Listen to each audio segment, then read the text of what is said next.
నారాయణ గారు తెలుగుదేశం పార్టీ నాయకులు, జనసేన నాయకులు ఈ రోజు వేరుగా ఉన్నారు. ముందు 3 పార్టీల నాయకులు కార్యకర్తలు పదం తప్పుతూ ఉన్నారు. ఎండం సైతం లెక్క వేయటం లేదు. చిత్తూరు నుంచి శ్రీనివాస్ మహల్ వరకు రోడ్లు పట్టడం లేదు. పక్కన ఉన్నారు, ముందున్నారు, వాకున్నారు, బిల్డింగ్ల మీద ఉన్నారు.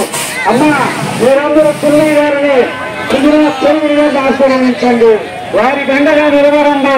ఈ నియోజకవర్గ అభివృద్ధిలో ఢిల్లీలో పిల్లి గారు, అమరావతిలో సుజనాథ్ చౌదరి గారు, అమరావతిలో సుజనాథ్ చౌదరి గారు ఢిల్లీలో దానికి మీ ముందుకు వస్తా ఉన్నారు. నడవాలి.